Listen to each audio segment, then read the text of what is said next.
Welcome to the Entra ID Troubleshooting Playbook, a comprehensive guide to incident resolution. We will cover methodologies using both the GUI and PowerShell. Our agenda covers 6 key areas, starting with authentication and MFA incidents, followed by application and token issues, governance, directory sync, and advanced scenarios like VPN and SSPR. We conclude with essential tools and best practices. If users cannot sign in, navigate to monitoring and then sign-in logs in the GUI. Filter by failure status and check the basic info tab for specific error codes like 50,126. For MFA failures, check the authentication methods on the user profile. If a user is stuck in a loop, the troubleshooting step is to use Require Re-Register MFA. When troubleshooting conditional access blocking, use the What If tool in the conditional access blade. Simulate a sign-in with the specific user, application, and IP address to identify which policy is applying the block. If federation or SSO breaks, check for certificate expiry, comparing thumbprints on AADSTS or the identity provider. Also, ensure the issuer URI and passive logon URI in Entra ID match the IDP configuration exactly. To resolve password sync failures, open the Synchronization Service Manager on the Entra Connect server. Look for export errors on the AAD connector profile. A common error is stopped extension DLL exception.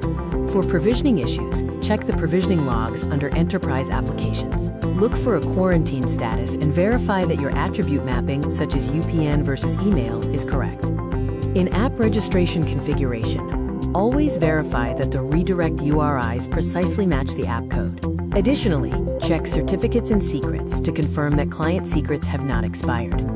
Token expiry and refresh issues often show the AADSTS 50058 error, signaling a silent sign-in failure, often after a password change. To resolve this, revoke sessions to force the user to re-authenticate and get a new refresh token. If access reviews fail, check the series settings in identity governance. Failures frequently occur if the reviewer account is disabled or lacks the necessary license. For PIM activation errors, verify that the user is eligible, not just active. Also, check if the role requires specific inputs like ticket information or MFA upon activation. When troubleshooting license assignment issues, check assignment failures under billing and licenses. Conflicts can arise from mutually exclusive services, such as different versions of Exchange Online. For directory sync issues, use Entra Connect Health to check for sync errors. Look specifically for attribute value must be unique, which indicates a duplicate proxy address or UPN in Active Directory. If dynamic group membership isn't updating, check the Validate Rules tab in the group blade. Ensure the processing state is not set to paused. With RBAC misconfiguration, verify the role scope. Confirm if the assignment is at the directory level or the administrative unit level, as scoped assignments limit object visibility. To handle risky sign-ins, navigate to Identity Protection.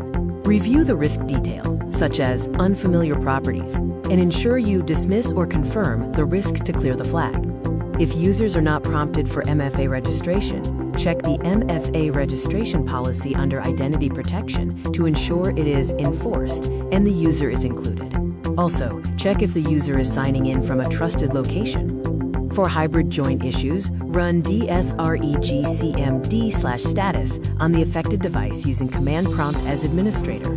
Look for key fields like Azure AD Joint and Azure AD PRT to ensure they are both set to yes. If audit logs are missing, remember that logs are not indefinite. Check diagnostic settings to confirm logs are streaming to log analytics or a storage account for long-term archiving. App compatibility issues, often involving legacy authentication, can be identified in the sign-in logs by checking the user agent. If the agent is BAV2 ROPC or older Office versions, Modern Auth is failing, potentially requiring client-side registry keys. Security defaults, when enabled, block all legacy protocols like IMAP, SMTP, and POPA. To manage this, navigate to Overview, Properties, and Manage Security Defaults, where you can disable them if needed. If SSO fails periodically, it is often due to an expired SAML signing certificate. Go to Enterprise Applications, Single Sign-On, and activate the new certificate to resolve the rollover issue. If cloud passwords are out of date, verify that password hash sync is enabled.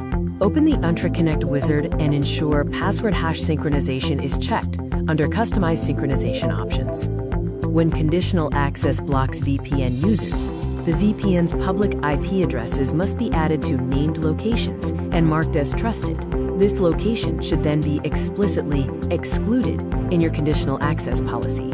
For PowerShell scripting, remember that the Azure AD module is deprecated.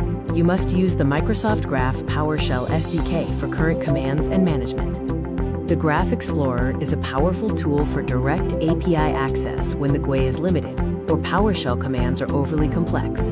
You can use it to run raw JSON queries against your tenant. Our recommended troubleshooting flow starts with reproducing the error, then checking sign-in logs for error codes.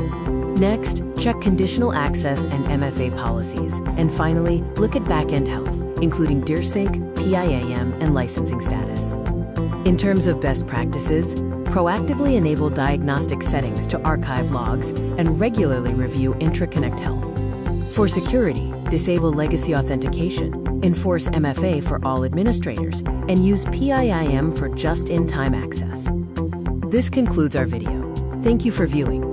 This slide lists the sources for the images used in this video.